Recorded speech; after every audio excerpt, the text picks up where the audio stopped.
Well, what's going on, everybody? I know some of you have been struggling with this, and I did not want to send you home this weekend without any advice on how to do this. So here I am making a quick little video to kind of guide you through this and maybe get you started on some of these problems that might help you go in the right direction.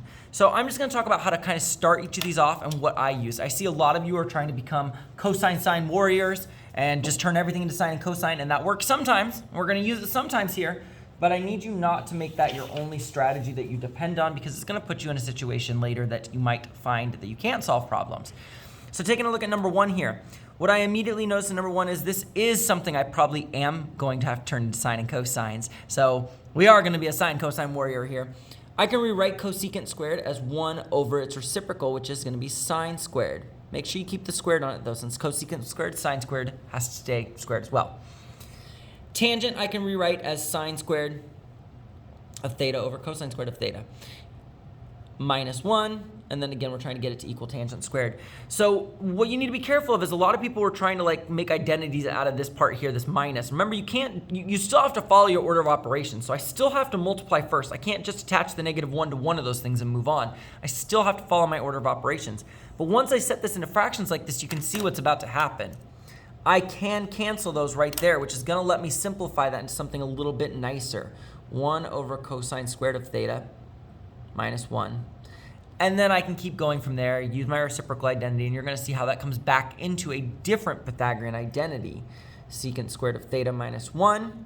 That is an identity that we know. Secant squared minus 1 is tangent squared of theta, which is what we were trying to get it to equal. All right, number 2. In this one, my big issue that I run into, and again, I made this joke about cosine sine warriors, but you're going to need the same process here. So turning things into sine cosine is not necessarily a bad thing. It's just that that can't be your only strategy. But it is going to be the strategy we need here. The problem that I run into is I've got a fraction, and there is no sum or difference on the top. There's no addition or subtraction on top, so I can't separate the top into 2 separate fractions. So I've got this really ugly bottom part that I can't work with. So I need to make that into something different. I need to change it. And really the only way to change tangent and cotangent to manipulate them together is to change them into sine and cosine. So I'm actually going to rewrite this whole thing. I'm going to rewrite the numerator as cosine x over sine of x based off the quotient property. And I'm going to rewrite the denominator as sine of x over cosine of x plus cosine of x over sine of x. And again, I'm trying to get it to cosine squared, and right now it looks like a huge mess of stuff, but I can now bring the denominators together because I know that I could rewrite them. Rewrite my numerator, cosine of x over sine of x. I could rewrite them as one fraction with a common denominator, cosine of x times sine of x. But I need to go back up and ask myself, okay, well, if I want to make it the same denominator, cosine sine, what's this one missing? Well, it's definitely missing sine on the bottom. So I have to multiply the bottom by sine so that it becomes cosine sine, but if I do that, I also am multiplying the top. So sine times sine becomes sine squared of x.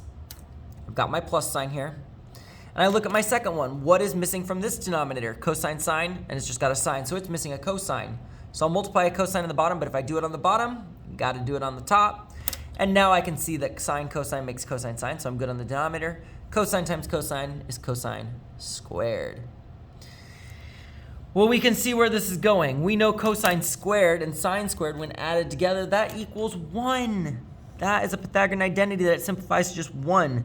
So my numerator is still cosine over sine of x, but now my denominator is 1 over cosine of x, sine of x. And kind of to bring this all home, now we can take this, and since I have a fraction divided by a fraction, we can keep the top the same, change it to a multiplication problem, and flip it to the reciprocal of that, so that we're multiplying by the reciprocal of the denominator. So cosine of x, sine of x, the numerator stays the same, multiplied by the reciprocal, cosine of x, sine of x, over 1. Well, I can see what's going to happen here. My sine of x and sine of x are going to cancel. Really don't care at that point. There's just a 1 on the bottom. So on the top, I have cosine times cosine, which is cosine squared of x, which equals cosine squared of x that we were trying to get to.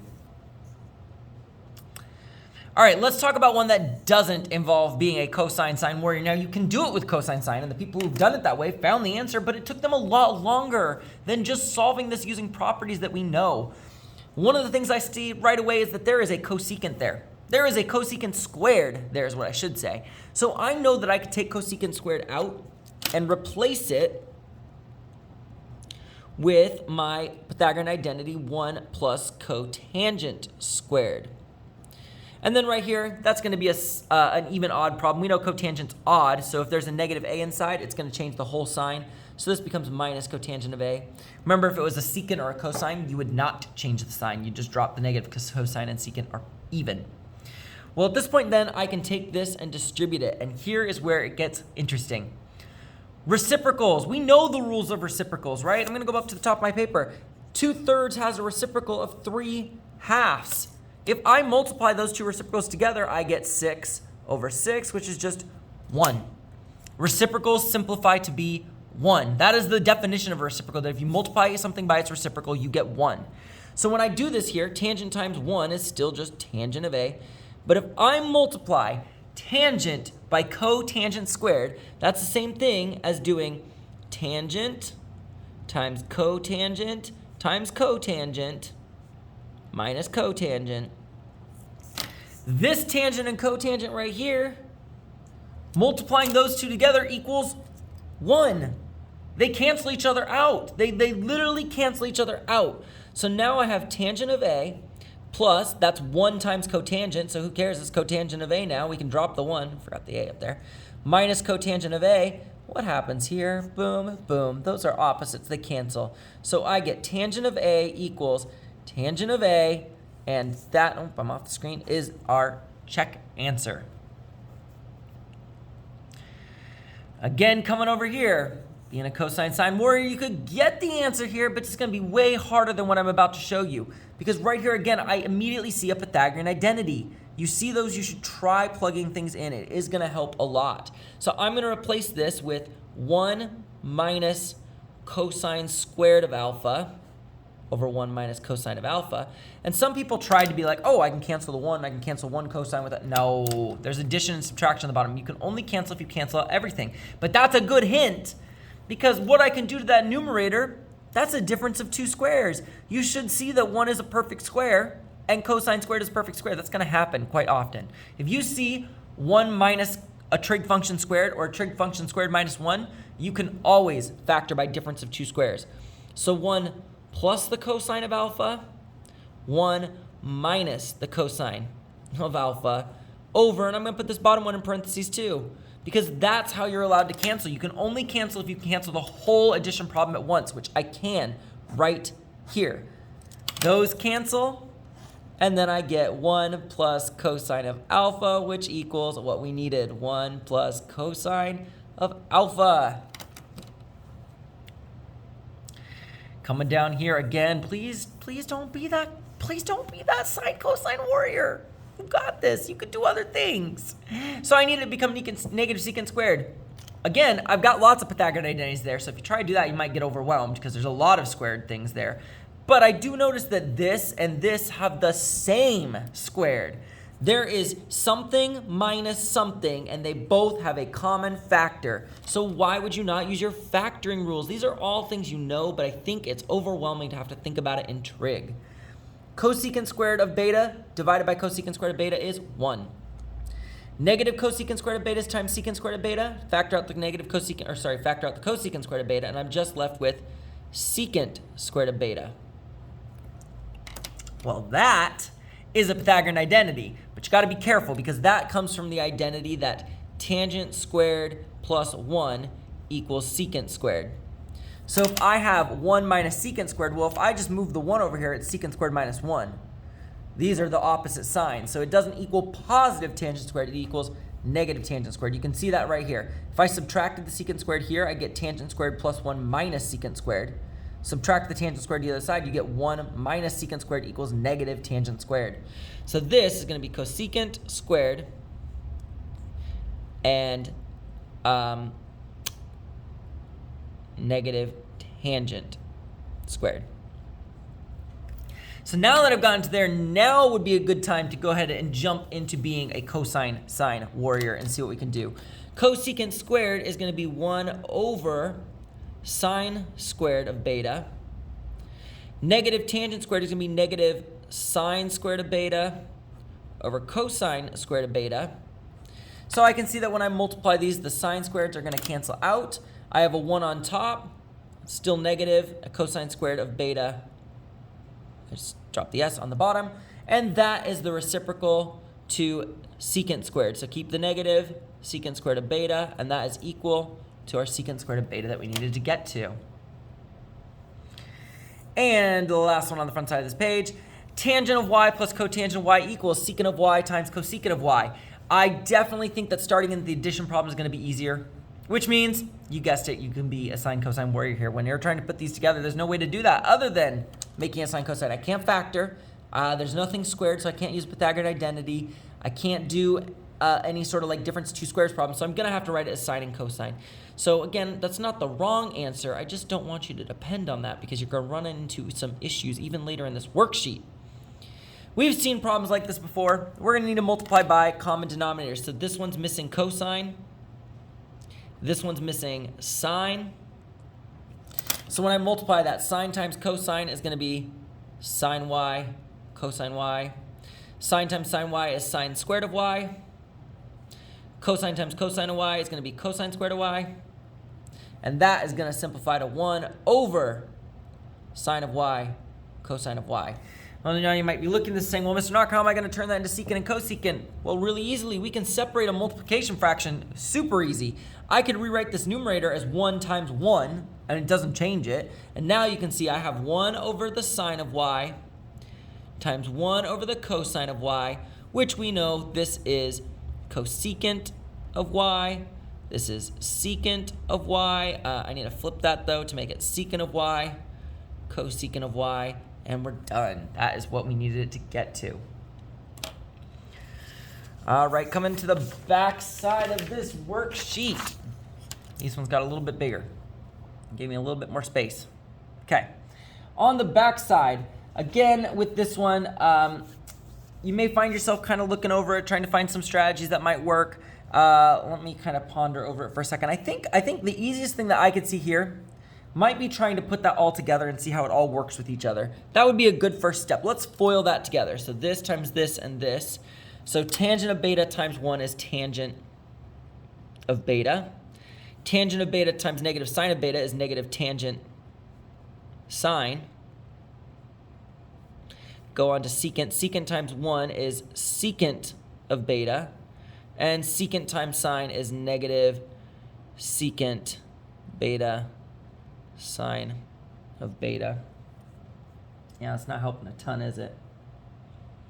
Well, maybe we could then go ahead and try to put this out into its proper form. Maybe we could put them, you know what, I think we're going to have to do sine and cosine. Let's do that. Let's put it in sine and cosine. I think there's nothing squared. There's nothing else I can do. So let's put it in sine and cosine and see what happens. So this becomes sine of beta over cosine of beta. This is sine of beta times sine of beta over cosine of beta. This is the tangent sine and cosine. That's the extra sign. And then I got 1 over cosine of beta minus, and then here I've got 1 over cosine of beta, and then sine of beta. Ooh. This together makes sine over cosine, and it's negative, right? So there's a positive sine over cosine and a negative sine over cosine. Canceled. So now I'm just down to that, which already has common denominators, so I can put that together. Sine squared of beta plus 1 over cosine of beta. Oops, sorry, I dropped a negative there. Negative sine squared of beta plus 1. And that kind of helps us too because we know that this could be rewritten as 1 minus sine squared of beta, which 1 minus sine squared is cosine squared of beta. And if I have 2 cosines on top and 1 on the bottom, I can cancel the 1 on the bottom with one of them on the top. So that's just 1 cosine of beta left over, and that's what I needed. So again, turning into sine and cosine was needed there. It's not wrong. I just don't want it to be your only strategy, because look at something like number 8. You've got this side that's got addition over here, and again, starting with the addition side is never a good idea. You usually want to start with the fractions. Sine over 1 minus cosine. That's already in sine and cosine. What do you do then? If that's all you can do, then you're stuck. You have no way of solving that. You could try turning the other side into sine and cosines, and there might be ways to do it. But I think you're going to, yeah, you'd find yourself struggling a little bit, because you're going to end up with 1 plus cosine of theta over sine of theta. It's going to be a mess. This is also, though, really easy if you use other rules. And this one's going to be one that we haven't quite used yet today, but I talked about it, is the conjugate rule. I can multiply the denominator by its conjugate, 1 plus cosine of theta, and then do that on top as well. The reason we can do that is because when I multiply the top, I'm going to leave that as sine of theta, and then in parentheses 1 plus cosine. I'm literally not even going to multiply it out. We'll wait until later to see if we need to. 1 times 1 is 1.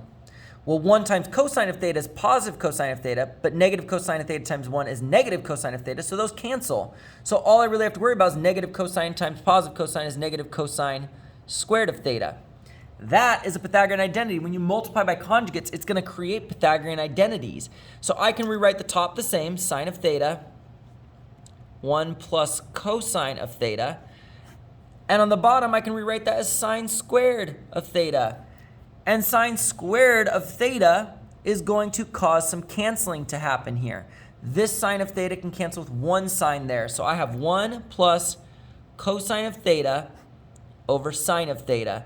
And now I can rewrite that. Since the addition and subtraction problem is in the top of the problem, I can rewrite it with the same denominator twice. So 1 over sine of theta plus cosine of theta over sine of theta. So I just separate it into 2 fractions, and 1 over sine of theta is cosecant of theta, plus cosine over sine is cotangent of theta, and that's what my goal was to get to.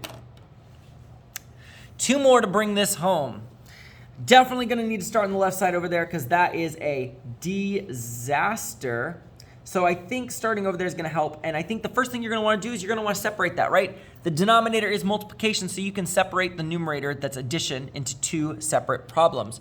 So I'm going to make this tangent of alpha over sine cosine plus cotangent of alpha over sine cosine.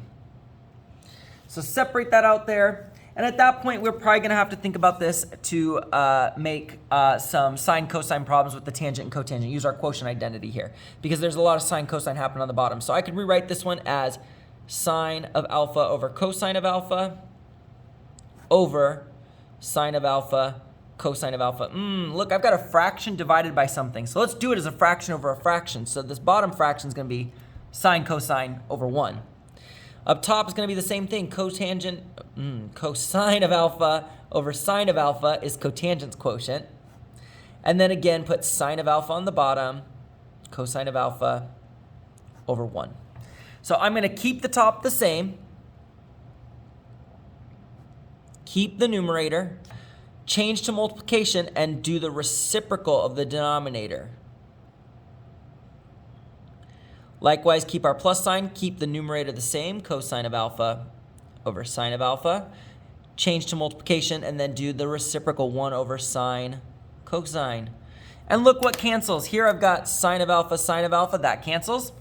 Here I've got cosine of alpha, that cancels. So I got 1 over cosine and cosine, so 1 over cosine squared, plus 1 over sine and sine, so sine squared.